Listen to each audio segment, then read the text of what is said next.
In sports history, we often remember legends whose careers spanned decades. But what happens when the best player in a league shines brightly for just one season and then all but disappears from everyone's memory? That's the incredible story of Buddy O'Connor.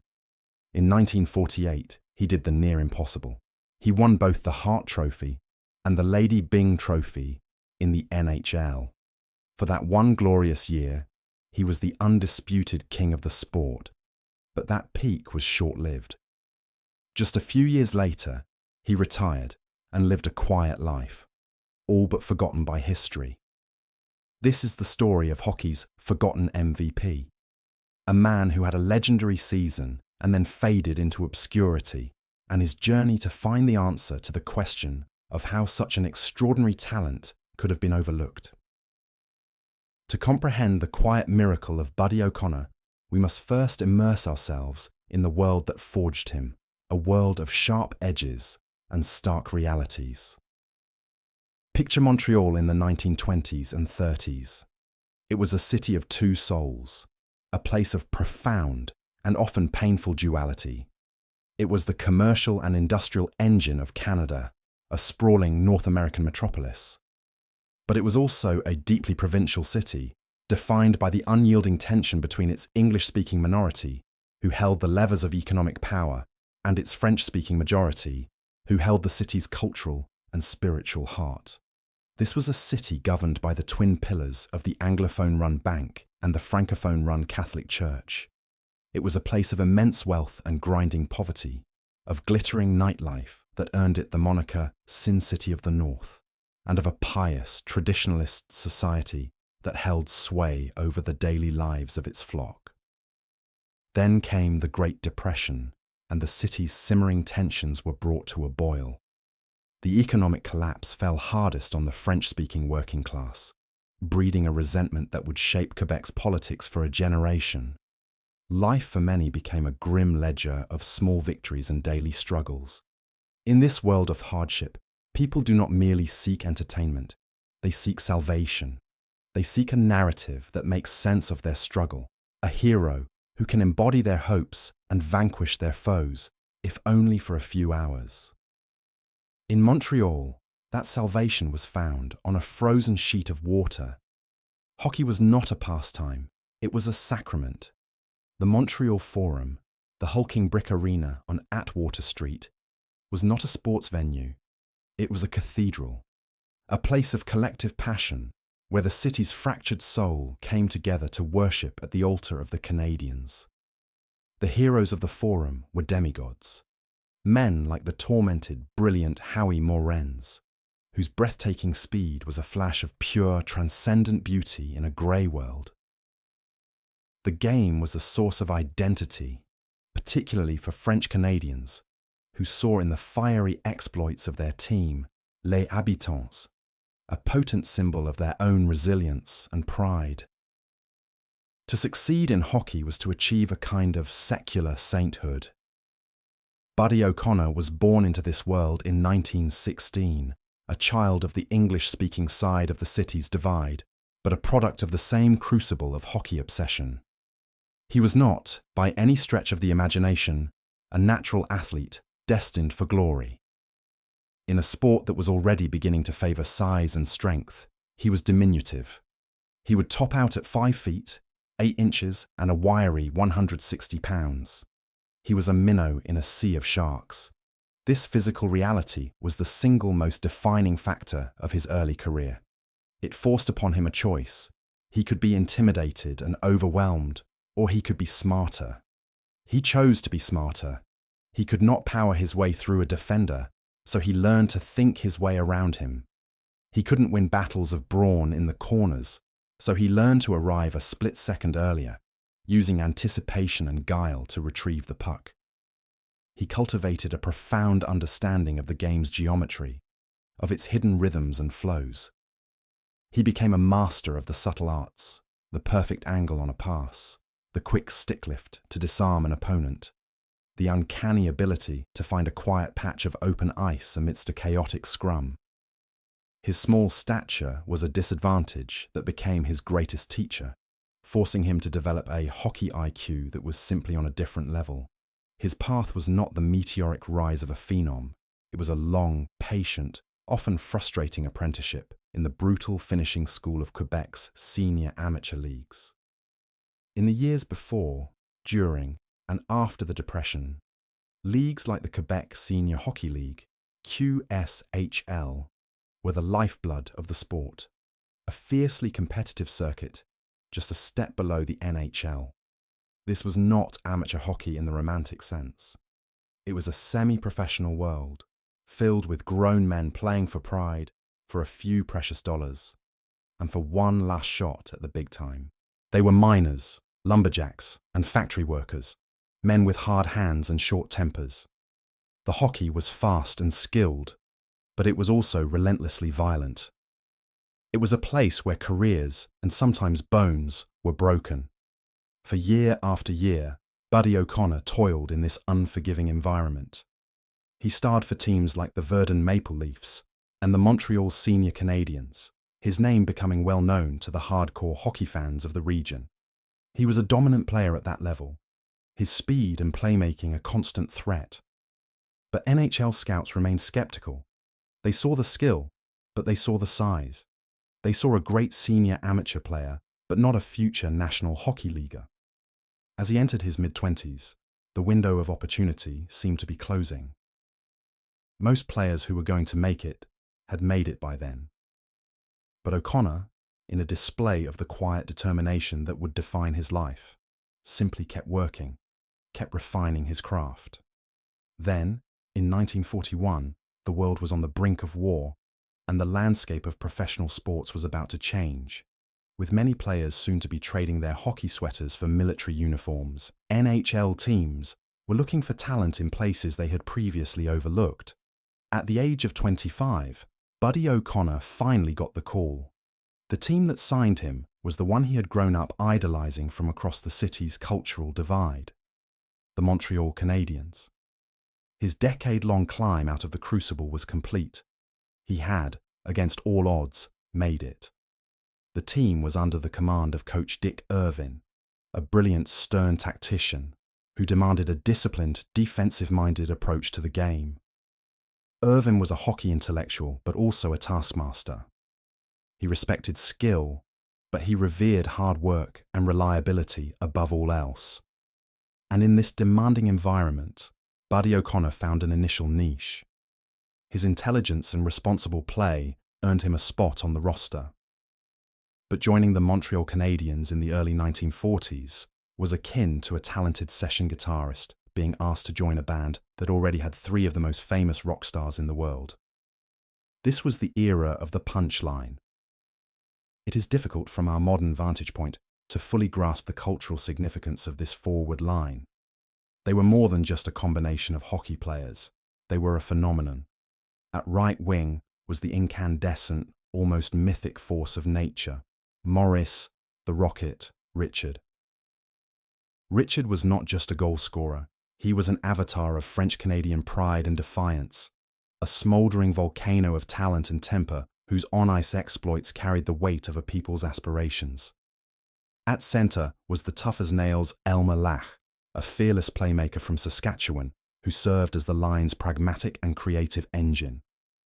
And on the left wing was Hector Toe Blake, the savvy veteran, the line's conscience and leader, whose high hockey IQ matched anyone's in the league. Together, they were a symphony of perfectly harmonized chaos. They were a commercial and cultural juggernaut, selling out the Forum every night and dominating the headlines. In this grand opera, Buddy O'Connor's role was that of the vital but unsung supporting player. He was slotted in as the second-line center. His primary responsibilities were defensive. He was the man Dick Irvin sent over the boards to shut down the opponent's most dangerous offensive threats. He was a fixture on the penalty kill, his speed and anticipation making him a constant threat to turn a defensive situation into a surprising offensive rush. He was the consummate professional, reliable, intelligent, and utterly selfless. As World War II deepened its grip on the globe, the face of the National Hockey League changed dramatically. The league's ranks were thinned as many of its stars, including key members of the Canadiens like Toe Blake and Elmer Lach, enlisted in the armed forces. O'Connor, too, served his country. He joined the Royal Canadian Air Force, where his athletic prowess was put to use as a physical training instructor. He, along with other enlisted NHL players, also played for military teams that competed in senior leagues, keeping their skills sharp while contributing to the war effort and boosting public morale. The hockey played in the NHL during these years has often been called wartime hockey. The skill level was diluted, but the intensity and the patriotic fervour were at an all-time high. It was during this period that O'Connor solidified his value to the Canadiens. With other stars away, his role expanded. He demonstrated that he could contribute more offensively when given the chance, proving to be a capable playmaker. When the war ended and the stars returned, the Canadiens emerged as the league's dominant powerhouse. O'Connor was a key part of the team that captured the Stanley Cup in the 1943-44 season. That was the year Maurice Richard famously scored 32 goals, but it was Elmer Lach who led the team in scoring, with O'Connor providing crucial secondary scoring and defensive stability. 2 years later, in the 1945-46 season, he hoisted the cup again as the Canadiens triumphed in a hard-fought final against the Boston Bruins. He had his name engraved on the sport's holy grail twice. He was a champion, a respected veteran on the best team in the world. By any objective measure, his career was a triumph. And yet, a quiet sense of unfulfillment must have lingered. He was an integral part of the machine, but he was not the engine. He was respected in the locker room, but his name was not the one chanted by the fans in the cheap seats of the Forum. He was now approaching his 30th birthday, an age when hockey players in that era began to be considered past their prime. The narrative of his career seemed to be set in stone. Buddy O'Connor, the dependable checker, the valuable role player, the winner who stood in the shadow of giants. That was his destiny. But the cold, unsentimental business of hockey had other plans. In the summer of 1947, the Canadiens, blessed with an abundance of talent and looking to make room for younger players, made a decision. They deemed Buddy O'Connor expendable. In a move that was barely a footnote in the sports pages, he was traded to the New York Rangers. The return for Montreal was insignificant. A couple of fringe players who would never make a mark. For the Canadiens, it was a minor roster adjustment. For Buddy O'Connor, it was a professional exile. He was leaving the capital city of hockey for one of its most desperate and forgotten colonies. Arriving in New York City in the autumn of 1947 was like stepping onto a different planet. Montreal was a city that lived and died with every shift on the ice. New York was a sprawling, chaotic, magnificent beast that barely seemed to notice it even had a hockey team. The city was in the full, glorious flush of post-war victory. It was the undisputed capital of the world, a dizzying whirlwind of commerce, art, and ambition. The city's sporting landscape was a pantheon of titans. In the Bronx, the New York Yankees and their elegant superstar, Joe DiMaggio, were the kings of baseball. In Brooklyn, the Dodgers, led by the courageous and history-making Jackie Robinson, were capturing the heart of the nation. And then there were the New York Rangers. They were a team adrift in this sea of giants. They were one of the league's original 6 franchises, but they were a team with a glorious past and a miserable present. They played their home games in the legendary Madison Square Garden, a vast, smoke-hazed cavern on 8th Avenue. The Garden was a temple of American sport, host to championship boxing matches, college basketball, and rodeos. But for the Rangers, it was often a house of sorrows. They hadn't won a Stanley Cup since 1940, and in the years since, they had become a perennial resident of the league's basement. They were a team without an identity, without a star, and seemingly without a future. This was the desolate situation that greeted the 31-year-old Buddy O'Connor. It was a professional graveyard. But for O'Connor, the trade was not an exile. It was an emancipation. For the first time in his National Hockey League career, there was no one standing in front of him. There was no punchline to play behind. There were no legends to defer to. The Rangers' coach and general manager was Frank Boucher, himself a Hall of Fame player from the Rangers' glory days. Boucher was a connoisseur of skill and intelligence.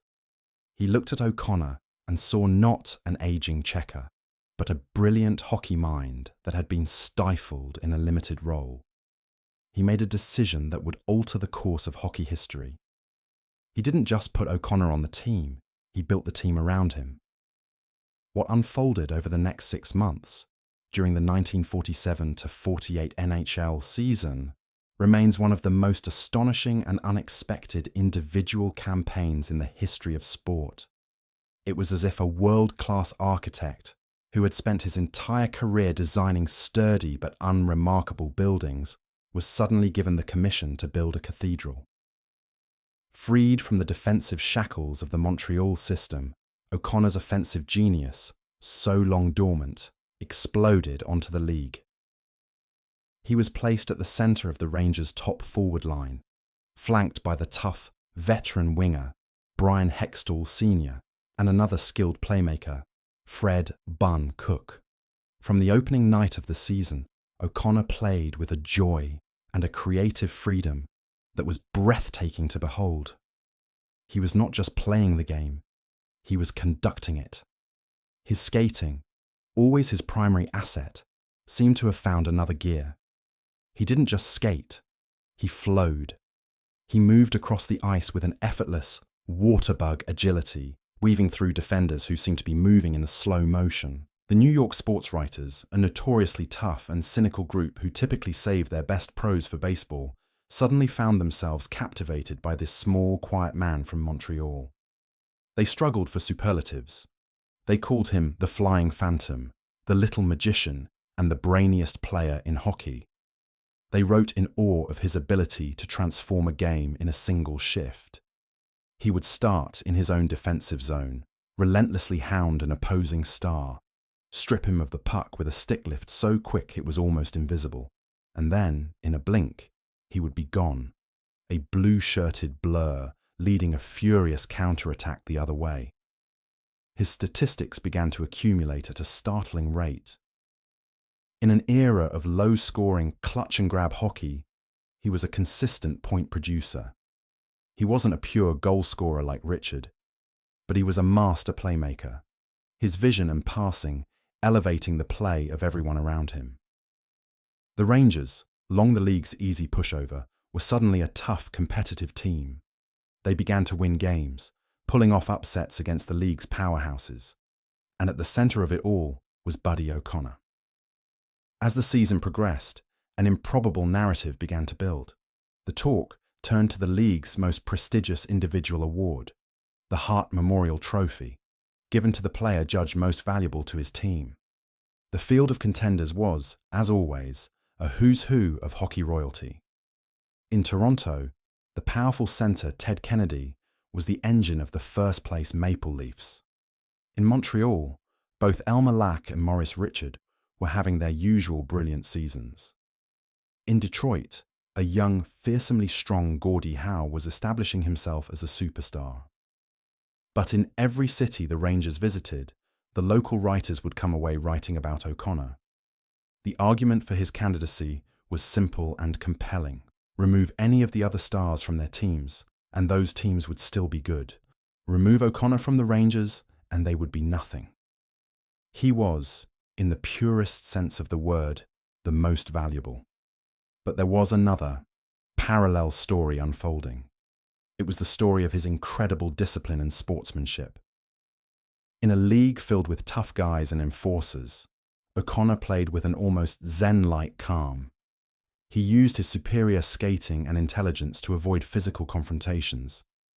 He absorbed countless cheap shots and illegal hits without retaliating, choosing instead to beat his opponents on the scoreboard. He played the entire grueling 60-game season. logging heavy minutes against the other team's best and most physical players, and he accumulated a grand total of just 8 penalty minutes. That's fewer than 5 minor penalties over a full season. It was a staggering display of skill and self-control. He was the universal choice for the Lady Byng Memorial Trophy, awarded for sportsmanship and gentlemanly conduct combined with a high standard of play. When the season concluded, the hockey writers from across the league cast their ballots. The results, when they were announced, sent a seismic shock through the sport. The winner of the Hart Trophy as the most valuable player in the National Hockey League was Buddy O'Connor. The quiet man, the cast-off, the undersized veteran had beaten all the giants of the game. But that was not all. As expected, he was also named the winner of the Lady Byng Trophy. It is essential to pause and fully appreciate the magnitude and the beautiful paradox of this achievement. The Hart Trophy signifies dominance, impact, and superiority. The Lady Byng Trophy signifies honor, discipline, and integrity. To win both in the same season is to achieve a state of competitive grace that is almost unheard of. It signifies a player who could completely control the game through pure, unadulterated skill without ever needing to break the rules. It is the athletic equivalent of a poet winning a Nobel Prize in both literature and peace in the same year. In the century-plus history of the NHL, only a tiny handful of players have ever accomplished this feat. Buddy O'Connor had not just reached the top of the mountain, he had become the mountain itself. For one perfect, incandescent season, the forgotten man from Montreal was the undisputed, perfect hockey player. The view from the summit of human achievement is breathtaking, but it is also terribly exposed. The story of Buddy O'Connor should have continued from this glorious peak, a multi-year victory lap for a player who had finally, against all odds, received his due. He should have become a New York legend, the cornerstone of a resurgent Rangers franchise. But that is not what happened. His descent from the summit was as swift, as shocking, and as brutal as his ascent had been miraculous.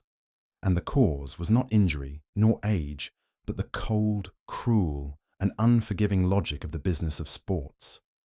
Coming off his historic, dual trophy winning season, Buddy O'Connor, now 32 years old, entered into contract negotiations with the Rangers management, led by Frank Boucher. O'Connor understood the game, but he also understood his value. He knew that this was his one and only opportunity to secure a contract that reflected his status as the best player in the world and to provide long-term security for his family. He approached the negotiation with a reasonable demand: a multi-year contract at a salary that would place him among the league's elite, believed to be in the range of $12,000 per season. It was a salary he had earned 10 times over. But the Rangers front office, in a spectacular and fateful failure of judgment, refused to see the player he had become. They saw only the player he had been. They were gripped by a cynical conviction that his 1948 season was a statistical anomaly, a once-in-a-lifetime fluke that a player of his age and physical stature could never replicate. To them, investing a large, long-term salary in him was not rewarding excellence. It was a foolish gamble.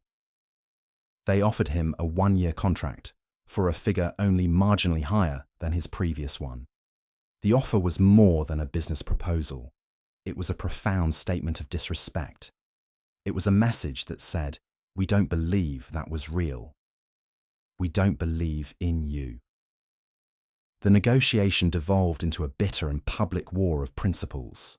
O'Connor, a quiet man but one of deep pride and conviction, refused to accept the insulting offer.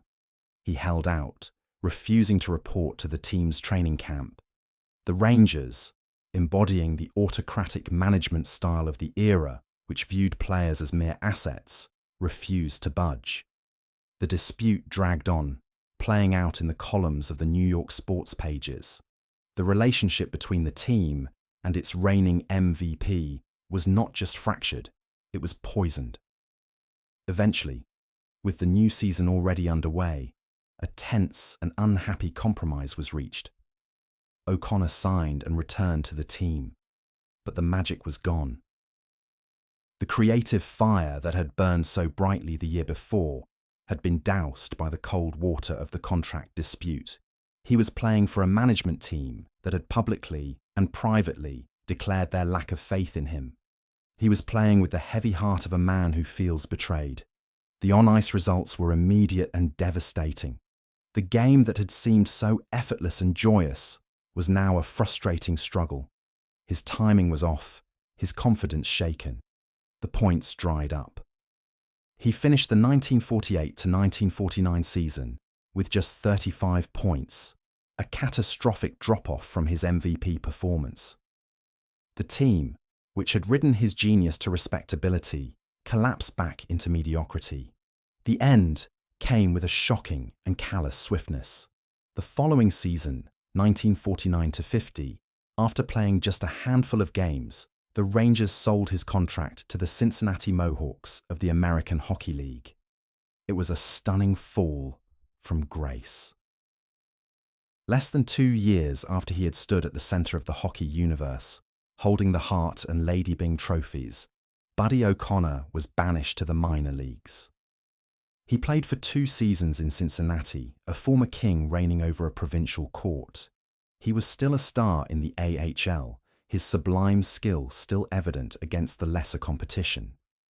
But it was a professional purgatory, a life of long bus rides through the small towns of the American Midwest, a world away from the bright lights of Madison Square Garden.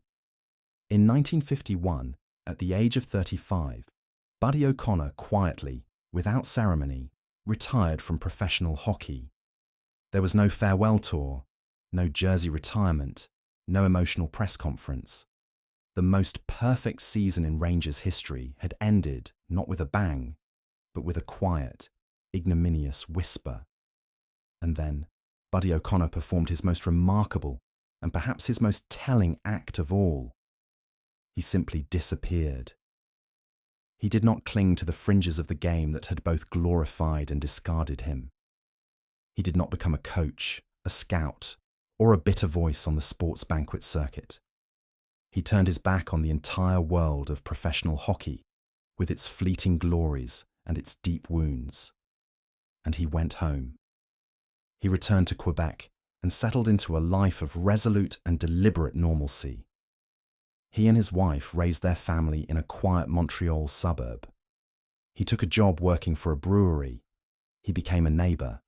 He became a citizen. The man who had once been the talk of New York, the magician on ice, now found contentment in the simple, everyday rhythms of a private life. His spectacular past was not a source of public identity. It was a private memory, a closed chapter in a book that he had put back on the shelf. This choice is, in its own way, as stunning as his MVP season. In our modern culture, which is so pathologically obsessed with fame and its preservation, the idea of willingly walking away from it, of choosing anonymity over the lingering glow of the spotlight, is almost incomprehensible. It speaks to a man of profound inner strength and perspective, a man who understood that his identity was not defined by what he did for a living, but by the person he was. His 2 trophies, the physical proof of his impossible season, were not displayed in a shrine. They were kept at home, personal mementos of a different life. For more than a quarter of a century, he lived a quiet, dignified life in Whitby, Ontario. On August 24, 1977, after a quiet battle with cancer, Charles Buddy O'Connor died. He was 61. There were no big announcements, no lengthy televised memorials, no big headlines. His death was noted with brief, unassuming obituaries in the sports sections of newspapers, just a few lines noting the passing of a former player from a distant era. To most of the hockey world at the time, a world that had 18 teams and new superstars like Guy Lafleur and Bobby Orr, it was a stranger's passing, a name in a dusty record book. But to a particular generation of fans, those tidbits were a jolt of memory. For older Rangers fans who were young men in New York during the magical winter of 1948, the name Buddy O'Connor evokes vivid memories of a bygone era. They remember not a long career, but a flash of brilliance.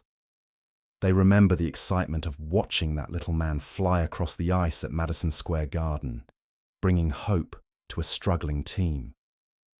For them, the news of his death was not a public event, but a moment of personal reflection, a bittersweet reminder of their own youth and of a fleeting hero who had lit up their world.